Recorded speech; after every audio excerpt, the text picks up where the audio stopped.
നമസ്കാരം, എല്ലാവർക്കും പുതിയൊരു വീഡിയോയിലേക്ക് സ്വാഗതം. നമ്മളിന്നിവിടെ വന്നിട്ടുള്ളത് തൃശ്ശൂർ ജില്ലയിലെ നാട്ടിക ശ്രീനാരായണ ഗുരുദേവ ക്ഷേത്രത്തിലാണ്. ഇവിടെ നിന്ന് ഗുരുദേവൻ്റെ 170-ാം ജയന്തി ആഘോഷം നടക്കാൻ പോകുന്നു. കുറച്ച് നിമിഷത്തിനുള്ളിൽ നമുക്കിവിടെ ഇവിടേക്ക് ഘോഷയാത്ര കടന്നു വരും. ഗംഭീര ഘോഷയാത്രയാണ് ഇവിടെ ഒരുക്കിയിട്ടുള്ളത്. ഘോഷയാത്രയിൽ അണിനിരന്നിട്ടുള്ള ഓരോ ടീമുകളും വ്യത്യസ്ത തരം വസ്ത്രധാരണ പാറ്റേണായിരുന്നു സ്വീകരിച്ചിട്ടുള്ളത്. അതുകൊണ്ട് തന്നെ ഈ ഘോഷയാത്ര കാണുമ്പോൾ വളരെ മനോഹരമായിട്ട് നമുക്ക് കാണാൻ പറ്റും. കാരണം ഓരോ ശാഖാംഗങ്ങളും ഓരോ വ്യത്യസ്ത രീതിയിലാണ് അവരെ ഡ്രസ് കോഡ് ഉൾപ്പെടുത്തിയിട്ടുള്ളത്.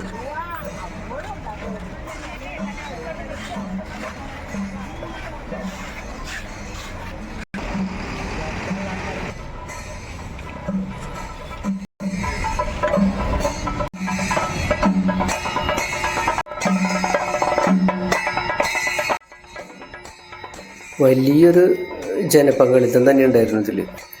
കാരണം ഇനി എത്രയോ ദൂരമാണെന്നറിയാം ഇതിൻ്റെ വരി എടുക്കുന്നത്. പല പല കോഡിലുള്ള വസ്ത്രങ്ങൾ ധരിച്ച് കൊടികളും തൊപ്പികളും പ്ലക്കാർഡുകളൊക്കെ ആയിട്ട് ഇങ്ങനെ വരുന്ന കാണും തന്നെ നല്ലൊരു ഭംഗിയായിരുന്നു. നല്ല രീതിയിൽ തന്നെ ഒരു ഘോഷയാത്ര സംഘടിപ്പിച്ചിട്ടുണ്ട്. ഏകദേശം 3 കിലോമീറ്റർ ദൂരത്തോളം നടന്നാണ് ഈ ഘോഷയാത്ര വരുന്നത്.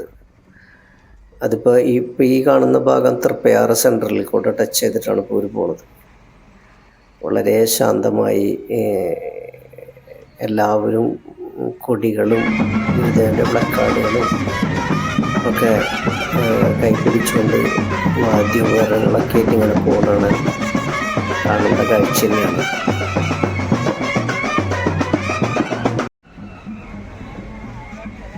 ഓരോ മനസ്സിലും ഗുരുദേവനെ കുറിച്ചുള്ള ആഴത്തിലുള്ള ഭക്തി, അല്ലെങ്കിൽ ആ ഒരു കൃപ, നന്ദി, ഇതൊക്കെ എത്രമാത്രം ആഴത്തിലുണ്ടെന്ന് ഓരോരുത്തരെയും ശ്രദ്ധിച്ചാലും വീക്ഷിച്ചാലും അറിയാം നമുക്ക്.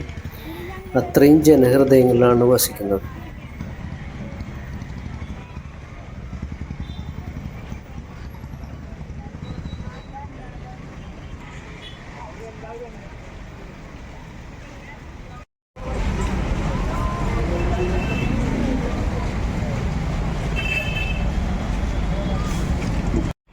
ഇത്തരം പരിപാടികൾ നടത്തുമ്പോൾ നമ്മൾ കണ്ട ഒരു അച്ചടക്കത്തോടു കൂടിയിട്ട് പോണത് കണ്ട. നമ്മളോരോ ഹൈവേയിൽ കൂടെയൊക്കെ നടന്നു പോകുമ്പോൾ നമ്മൾ ഓരോരുത്തരും വളണ്ടിയർ ആവുക. അപ്പോൾ നമുക്ക് ആ ഡിസിപ്ലിൻ വലിക്കാൻ പറ്റും. അധികം നിയന്ത്രിക്കാനൊന്നും ആളുകൾ അതിൽ കണ്ടില്ല. കാരണം ഓരോരുത്തരും അതിൻ്റെ ഡിസിപ്ലിനോട് കൂടിയിട്ട് തന്നെയാണ് ഈ റോട്ടിൽ കൂടെ യാത്ര ചെയ്യുന്നത്.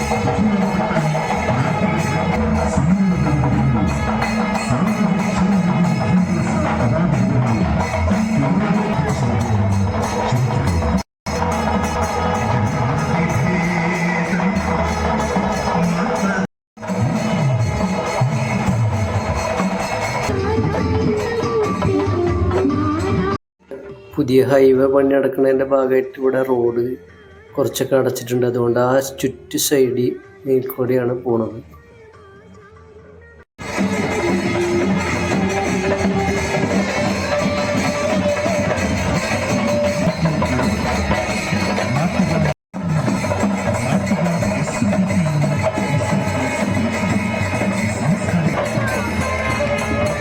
ഇതൊരു ഘോഷയാത്രയുടെ വീഡിയോ ആയ കാരണം തന്നെ അധികം വിശദീകരണത്തിൻ്റെ ആവശ്യമില്ല. നമ്മുടെ ഈ ഒരു ചെറിയ വീഡിയോ ഇവിടെ അവസാനിക്കുകയാണ്. എല്ലാവർക്കും ഹൃദയം നിറഞ്ഞ നന്ദി.